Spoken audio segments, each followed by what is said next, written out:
আমরা যারা মধ্যবিত্তরা, আমরা একটা জিনিস ছোটবেলা থেকে দেখে বড় হই, যারা বাড়ির বয়স্ক সদস্যরা রয়েছে তারা একটা সময় খেটে গেছে, এখন তারা একটু রিলিফ পেয়েছে, তার পরের সদস্যরা তারা এখন খেটে যাচ্ছে এবং তার পরবর্তীতে আমাদেরই টার্ন, আমাদেরকে খাটতে হবে এবং আমাদের পরবর্তীতে আমাদের যারা নতুন প্রজন্ম আসবে তারা খেটে যাবে।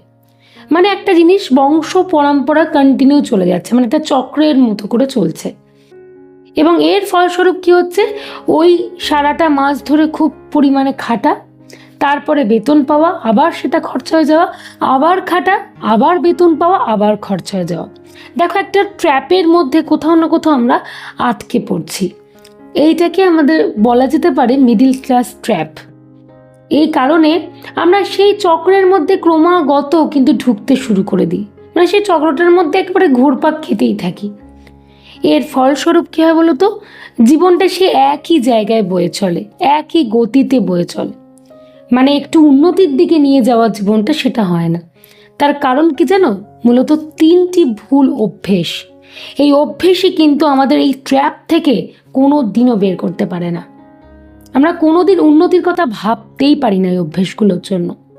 আমার আজকের টপিক বা আলোচনার বিষয়বস্তু হচ্ছে এটাই, এমন কোন অভ্যেস যেগুলোকে পুরোপুরি বন্ধ করতে হবে, তাহলে কিন্তু আমরা এই ট্র্যাপ থেকে বেরোতে পারবো। নিশ্চয়ই জানতে ইচ্ছে করছে, তাই বেশি অপেক্ষা করাবো না, টপিকটিকে নিয়ে আলোচনা করছি।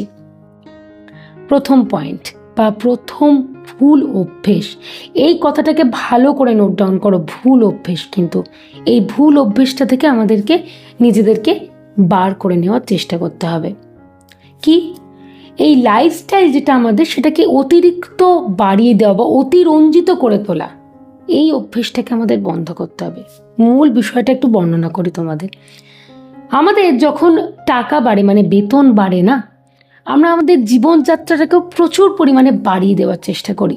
মনে করি জীবন একটু সুন্দর করে বেঁচে নেব না, তাই জন্য যা ইনকাম করছি তার থেকে বেশি খরচ করে দিই। আচ্ছা, দুটো মানুষের এক্সাম্পল দিই তোমাদেরকে বোঝাই।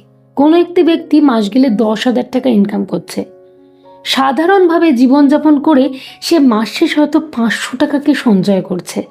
আবার কোনো ব্যক্তি মাস গেলে 30,000 টাকা ইনকাম করছে, কিন্তু খরচা হয়ে যাচ্ছে তার 35,000 টাকা।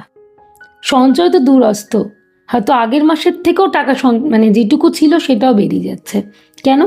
ওই যে জীবনযাত্রাটাকে অতিরিক্ত পরিমাণে অতিরঞ্জিত করে দেওয়ার চেষ্টা করছি, এই কারণে এই পরিস্থিতি তৈরি হচ্ছে।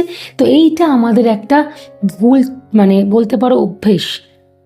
আমাদেরকে মনে করতে হবে না জীবনযাত্রাটাকে একটা জায়গায় আমরা মানে উঁচুতে করে দেব না, আমাদের যেরকম আয় সেই অনুযায়ীকে ব্যয় করতে হবে এবং তার পাশাপাশি আমাদেরকে সঞ্চয়টাও করতে হবে। অ্যাকচুয়ালি একটা সমস্যা কি জানো, মানুষের হাতে যখন টাকাটা একটু বেশি আসে না, তখন মানে আরও চাই, আরও হলে ভালো হয়। আমাদের খিদে যেন কোথাও না কোথাও মিটতে চায় না। এইটাই সব থেকে বড় ভুল, এইটাই সব থেকে বড় সমস্যা, যেটা আমাদের চিরটা কাল খুব গরিব করে রেখে দেয়, যেটা আমাদের চিরটা কাল কিছুতেই সঞ্চয়টাকে বাড়াতে দেয় না। তাই এই অভ্যেসটাকে অ্যাজ সুন অ্যাজ পসিবল ছাড়ার চেষ্টা করতে হবে। আমাদেরকে ভাবতে হবে যে না, আমি জীবনযাত্রাটাও নর্মালি থাকবো, আবার তার পাশাপাশি টাকাটাকে সঞ্চয়ও করে যাব। 2 নম্বর বিষয়, লায়াবিলিটিকে অ্যাসেট বলে মনে করা। আমরা এই দুটো শব্দকে হয়তো গুলিয়ে ফেলি, বুঝতে পারি না। কি ধরো একটা দামি গাড়ি কিনে ফেললাম, কি একটা মোবাইল ফোন কিনে ফেললাম, দামি স্মার্ট একেবারে ভালো ব্র্যান্ডের কোনো মোবাইল ফোন কিনে ফেললাম, প্রত্যেক মাসে মাস হয়তো লোন পরিশোধ করছি এবং সেটাকে মনে করছি এটা আমাদের একটা লায়াবিলিটি। লোন নিয়ে হয়তো একটা ফ্ল্যাট কিনে ফেলেছি, মনে করছি এগুলো আমাদের লায়াবিলিটি। কিন্তু আমরা যদি একবার ভাবি এই যে লোন শোধ করতে করতে আমাদের গোটা জীবনটা চলে যাচ্ছে, সেই টাকাটাকে যদি কোনো ইনভেস্টমেন্ট করতাম, সেইটা আজকে 10 বছর পর আমাদেরকে কি রিটার্ন দিত। তাহলে এবার ক্লিয়ার করতে পারলাম তো কোনটা লায়াবিলিটি কোনটা অ্যাসেট। আজকে সেই জিনিসগুলো, ধরো তুমি একটা গাড়ি কিনেছো, আজ থেকে 10 বছর পর তুমি তার ভ্যালু পাবে, কিছু কোনো মূল্য পাবে না। কিন্তু তুমি যদি কোনো জায়গায় ইনভেস্ট করে রেখেছিলে, 10 বছর পর দেখবে সেখান থেকে তুমি কিন্তু ভালো মতো একটা বেনিফিট পাবে, তোমার পয়সাটা বাড়বে। এটা তোমার ভবিষ্যতের লাঠি। এই জন্য আমরা কি বলতো, এই ভুল অভ্যেসের জন্য এক জায়গায় চিরকাল আটকে থাকি। ওই খাটো আর রোজগার করো আর সব শেষ করে দাও, এটাই আমাদের একটা ধ্যান ধারণা হয়ে যায়। এখান থেকে কিছুতেই আমরা কিন্তু বেরোতে পারি না। তাই বেরোতে হবে, চেষ্টা আমাদেরকেই করতে হবে। যেটা কন্টিনিউ একই নাগারে চলছে না, সেটার এবার ব্রেক করার সময় হয়ে এসছে। আশা করি তোমাদেরকে বোঝাতে পারলাম। এবারে 3 নম্বর বিষয়, এইটা নিয়ে তো বলতে পারো আমরা ভাবনা চিন্তার মধ্যে আনিই না, কি এক্সট্রা সোর্স অফ ইনকাম, এটা নিয়ে ভাবিই না, তাই তো? আমাদেরকে চেষ্টা করতে হবে সিঙ্গেল ইনকামের ওপর পড়ে থাকলে চলবে না। এটাই আমাদের ভুল অভ্যেস, কি আমরা একটা সিঙ্গেল ইনকামের ওপর পড়ে থাকি, ভাবি যা হচ্ছে হয়ে যাচ্ছে। না, আমাদেরকে বাড়াতে হবে সোর্স অফ ইনকাম। এখনকার দিনে এইটা কেউ বলতে পারবে না যে সোর্স অফ ইনকাম করা যায় না, বাড়ানো যায় না।